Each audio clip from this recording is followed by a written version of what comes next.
All right, I'm going to do this as quickly and easily as I can.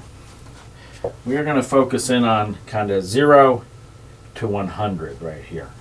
This is what we're going to focus in on. So, you can pull up photos at photos.greatgizapyramid.com. You can pull up, well, I'll mention links as we go along. So, at this point, let's say 100 down to 0. At 82, which would be, let's go with 80. Let's just put some numbers in here. 60, 40, and then 20. Yep, I got that right. Okay, so at 82 feet up here is our source water. And remember, we're getting our source water from up here at the elevation of the Tomb of the Bats right here. 82 feet. That is our source water. It's going to come into the system. It's going to come into the system through the system in here. And if we go to the video, if you go to pressure.greatgizapyramid.com, you can look at that spillway. I urge you to turn down the volume because I don't agree with his assessment. In doing so, the water coming in, since it has to, man, I wish I had a way to do this quickly and easily. Where it comes into the system, it has to come over the lip, where it comes the down well, and the upper edge. I guess we can go to the video. Okay, so the lower edge here, right there. Actually, what's really more important is down here and right there.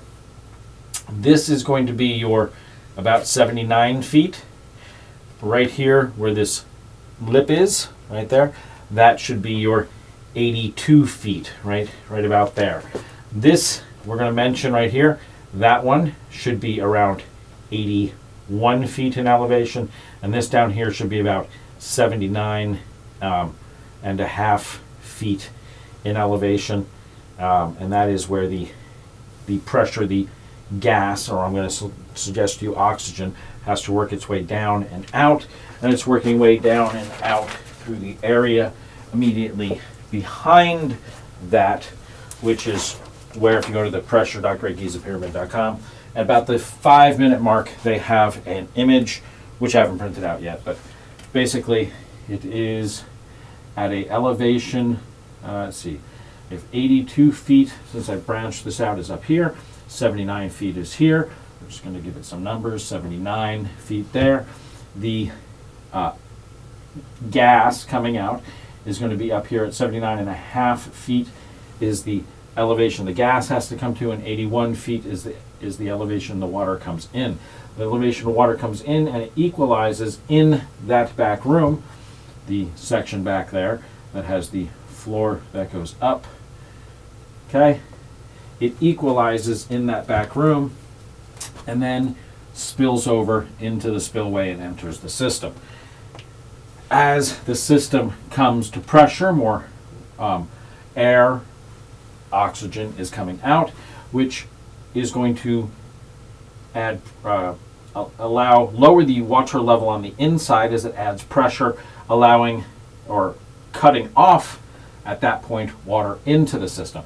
And it's going to have a balance of play, and it has different elevations in there because those coordinate with other sections to play with pressure and maintain it at cut it off at certain levels and then maintain it at that level as long as possible. And then once it knows it's achieved it, it'll start growing. But, well, that is how it's engineered. I didn't build it, I'm just pointing it out to you. Comes down in here, there is the cutoff where it comes out like that. That will allow the gas, actually it's more like that, allow the gas in the system down here, the pressure to have to build up to bubble out into there and to maintain a pool of water up here that is pooled separate from the water that is within the system. Again, I didn't build it that way. That is the bit down here, and that will put a plug of water here that chokes the system off from everything outside. And that is done intentionally. And that is done at basically, if I had drawn it correctly, that is done just above, about 10 to 8 feet above, 8 to 10 feet above what would be considered ground level. Ground level being the 60-foot mark. Sorry, I made that look like 66, the 60-foot mark. So that is about exactly where I drew it. Okay? Now, this is going to, these two elevations are echoing through the system, through the entire system. On the third structure right here, the 82-foot mark is actually going to be the flat edge right here, and the which is the line drawn across here. I just pointed out to you, and that what that's going to do is be the opposite side of the system over here, where it adds pressure here. Within the system, we actually are going to be sub pressure, and I'll work on how I've gone into many parts on how that is, but the sub pressure, because it's when things condensate, the pressure goes down. You know, you put warm water in a milk jug, put it in a plastic milk jug, put the top on. As it cools, that milk jug kind of brings itself in. It's the opposite of steam. Steam out, coolness in. Get it? Okay? It's nature. I don't make this stuff up. Anyway, that is on the other side of the system, and at the 82-foot mark, let's go ahead and echo the 82-foot mark. Now the liquids aren't on this side, but the pressures are, because gases and everything, nature finds its balance. Nature always keeps its equilibrium. It has the tube that goes up and down, the tube that can be seen in this horrible image right here. Well, they kind of show it going up. They don't show it going all the way to the edge because they don't care. Anyway, same way they leave out the grotto, same way they put some top on there that's not there, the same way they leave out the box that's in there. They just, if they don't know what they got. If they don't know what they got, they don't show you all the parts. Then again, when you show a nuclear power plant to a kid, you leave out a bunch of little pieces. This is going to be the extraction. That is one of them. And the liquid could be, but I do not believe it is. I think it's just a plug, an extraction from this side. And the fact that it's flat on there, allowing for something to connect to it, it may actually have been. And notice it has the little lip on top there, so you can. Anyway, we're going to talk about that later. Within this whole system, let's go ahead and point at ground level. 60 feet is where the grotto is. The grotto is going to create another pressure bubble, as you have the two sections of it and the pit here. Okay, and you've got the rock there. This is going to be one pressure bubble that will maintain, once this gas comes off here, creates its pressure bubble against the roof of that. That will echo through the system. Here, I think it's going to be easier showing on here. Will echo through the system so that the area within here, going back to this horrible drawing, this section, which I'm not going to draw, this whole section right here is going to be maintained, where the upper portion of it is going to be below the liquid level within this room. Just pointing this out, liquid level within this room, and its floor line is just above the roof of the area they like to refer to as the grotto. The area I like to say is the cathode side, this being the anode side of the reaction. The oxygen, air, oxygen is venting out. It's a byproduct. We've talked about how it does more work there than just being a byproduct, but it's a byproduct. The hydrogen comes in through the top, is rejoined, and that is what brings it down. Static electricity is collected on the surface, and this is just part of the magic, where the heavy water is just The more and more you do this, heavy water just exists more and more in nature. This system is designed to trick the heavy water into not having a place to go at this elevation. This elevation is echoed down here so that condensates. It's all one big system. It's going to condensate within here, and it's going to condensate into I'm going to say a heavier heavy water, because it is below the pool of heavy water out here. That is brought down into the lower section here, where it is then now maintained within the section, and this echoes into the lower sections here, and this also is manipulated by areas of the Osiris shaft when you get into it to maintain this heavy water, not giving it a place to creep out to. You have trapped it. You gives it no creepability. You know what creep is? No, you probably don't even know what heavy water is. That's why this video is not for everyone. From here, that heavy water is quarantined into here through the conduit that is just about ground level in here. It is brought where the liquids here are all under pressure. All this liquid, like, you know, natural gas is kind of under pressure. It's all under pressure and brought, actually, this would be liquid natural helium, I don't know, liquid natural hydrogen maybe, is then brought and maintained within this, where the liquid is under pressure, but the gas environment above it is not under pressure. And it is trapped in its energy state by this being a less energetic than this and lower frequency than this, trapping it within this energy bubble so that it's happy and complacent within its containment. It will eat the bugs and be happy. Anyway, so that's my quick thing. What I need you, the viewer, when you go to GIZA, I need confirmation. I know this to be true, but I need photos and video evidence, because not everyone's going to believe me like you do. When you go there, take your little cell phone, and we want to go to the bit where it shows you your GPS markings. Go onto the plateau over here. You know, if you do this, I will buy your lunch. You go to the Khufu's Cafe, don't break my budget. You buy lunch there, you go around to the back. You gotta do all three of them, because it's important. I'm gonna buy your lunch. You take a friend.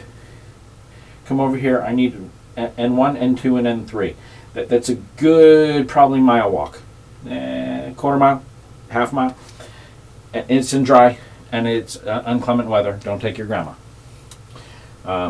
And put your cell phone down and your friend. Take a screenshot of, on Google Maps, your approximate location.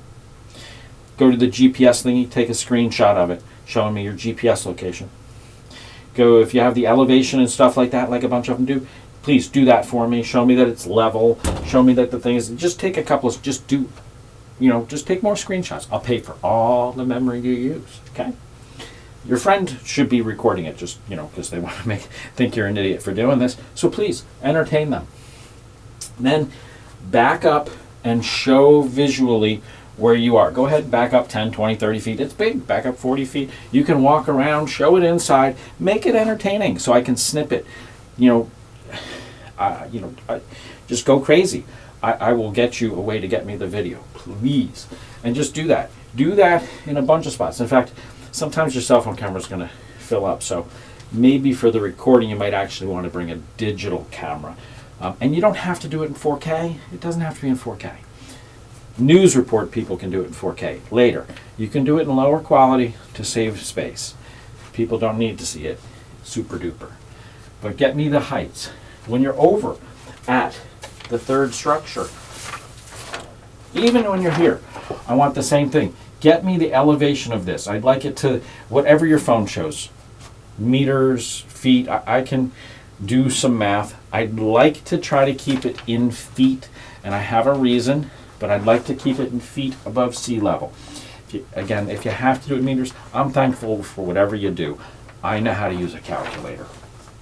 I want the elevations each. Just give me an elevation at each mark you can. Some of them, like this one here, it should be, well, it is, below here and above there. And we can get into why, because it's, as the water within the system gets heavier, the pool within here is going to get thicker and heavier as well.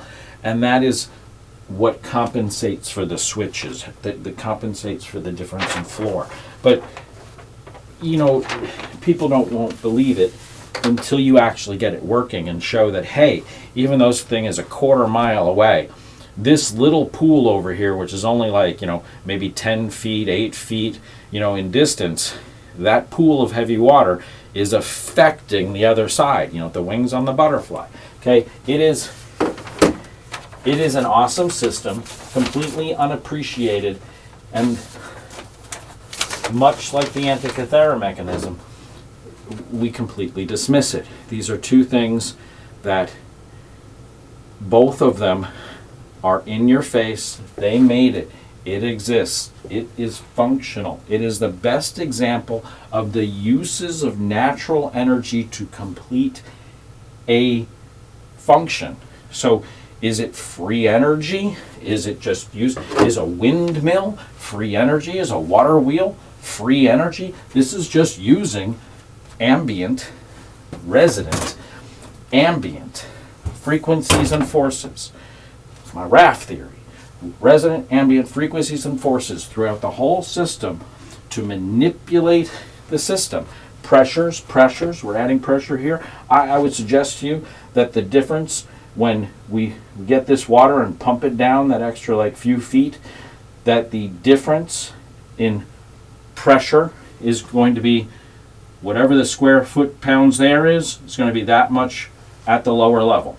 I'm telling you, there's communication all over this, and if it isn't exactly proportional to that, I'm going to find out that this is actually possibly the proportions in the voltage, the skin tension, the meniscus tension, and the power, the energy it takes to break it. So anyway, that's a nutshell. I've asked you what you need to do all over the plateau. Get me heights all over. I need heights at the mouth to the Osiris shaft. I need its exact GPS coordinates that I can to the closest that I can, so that when somebody says, where is it, I can shove a number at them. They can pull up on Google Maps and look at it for themselves.